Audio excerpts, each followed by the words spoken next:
Welcome to NicheBits, where every legend is told one bit at a time. I'm your comic book detective, Echo. With the Mighty Knee now available on Prime Video, it's a perfect time to explore the origins of its outcasts with troubled pasts, starting with Nott the Brave. Our story begins with a flashback. Veth, a halfling, crouches by a river, staring at her reflection. Her face, though ordinary, has no memorable features. She'd always hated it growing up. Ridiculed for her peculiarities, she never fit in and was constantly shoved aside.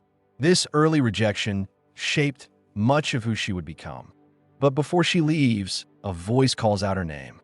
Hearing that someone is looking for her, she runs into the woods, climbing a tree for safety. Her brothers are the ones looking for her, ready to teach her a lesson. When she jumps to the next tree, the branches snap, revealing her location. Now fully grown, Veth recalls her past by the river. The fear of water never left her, not after the incident with her brothers. She keeps her distance on the riverbank, still collecting trinkets around town and slipping them into her basket. She has the nimble hands of someone who's always taken small things to feel and control. This budding kleptomania would follow her for the rest of her life. Years earlier, she met a halfling man named Yeza during a game of truth or dare. They fell in love, got married, and would later have a child together, a son named Luke. Together, they run an apothecary in Felderwin. Yeza is the alchemist, and Veth gathers materials for his potions. She hands Yeza her basket, and he begins to sort out her findings while she plays with Luke. Yeza takes a plant, identifying it as a main ingredient for his potion. While he's looking inside the basket, Veth takes out a porcelain doll as a gift for Luke. Watching this, he begins preparing the roots for a potion he's been theorizing for weeks, hoping to make an acidic solution. Veth never talks much about her childhood, never wanting the past to touch her new life. But that piece ends when someone shouts for everyone to run. Yeza goes to see what's going on, realizing that goblins have raided the town. He tells her to prepare the bare minimums to survive. He takes a small sample of the acid he was creating earlier as they plan to escape through the chaos.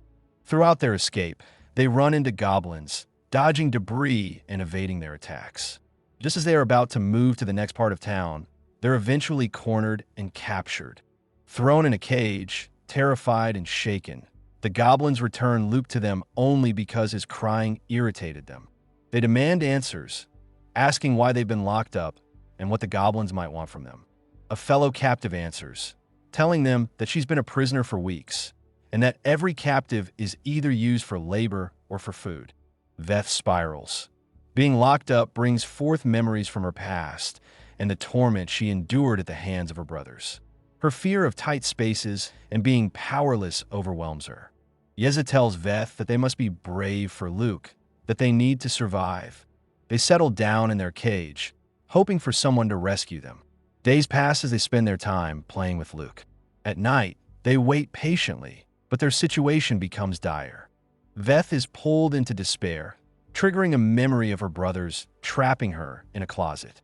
Seeing the grim fate that awaits them, Veth approaches a patrolling goblin, apologizing in hopes that it can relate to her situation. She questions why they keep people in cages like this. It responds by saying thralls like her are good for work, and when they're weak, they're used for food.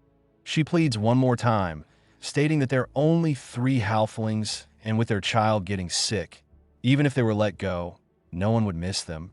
The goblin tells her she seems nice, but she's not her blood, indicating that she's not obligated to help them. She tries again, but the goblin dismisses her, and as she leaves, Veth realizes she had forgotten to ask for her name. On the ground, she notices the toothpicks the goblin was using. Her desperation hardens her resolve. She wakes Yeza and picks the cage lock, a skill learned long ago during a childhood moment she'd rather forget. She unlocks the cage, and they escape into the night with their family.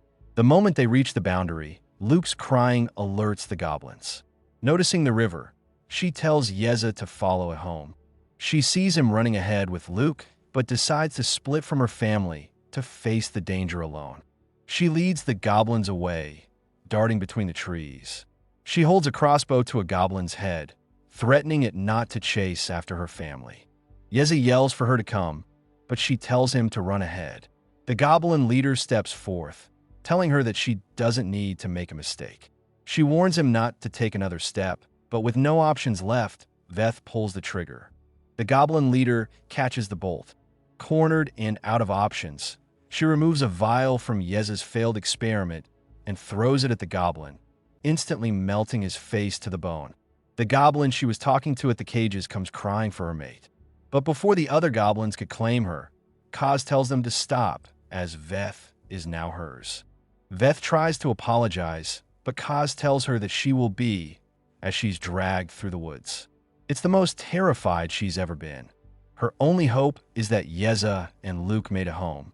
Kaz brings Veth to Isharnai, a prism sage deep in the forest. The goblin demands the halfling be made to suffer in exchange for future debt. The sage accepts and carries Veth to the river. She's made to stare at her reflection in the water again, forced to appreciate her features one last time before she's submerged. Veth is made to relive the memory that made her fear water. She wakes up to see herself in chains, noticing the small changes to her fingers. She crawls to see that she's been turned into a goblin.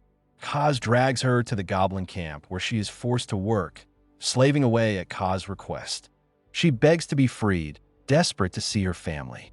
She sees Kaz as similarly cruel to her brothers. She's told to report for another job, assisting Kaz with torturing another halfling for information. Grabbing her tools, Veth decides to hide in the tent. Believing her servant has escaped, Kaz runs out to search for her. Reappearing from the top, Veth frees the halfling, and they both escape.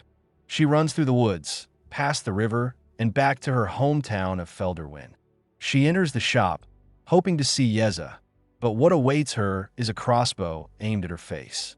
She tries to talk to him to explain the situation, but she's driven out of her home and chased away by the townsfolk. Catching her breath in the forest, Veth steps on the doll that was lost during the goblin raid. She picks it up and carves out the face to create a mask she can use. With nowhere else to go, Veth abandons her name, taking on a new one, Nott. Nott begins surviving on her own, improving her skills as a rogue.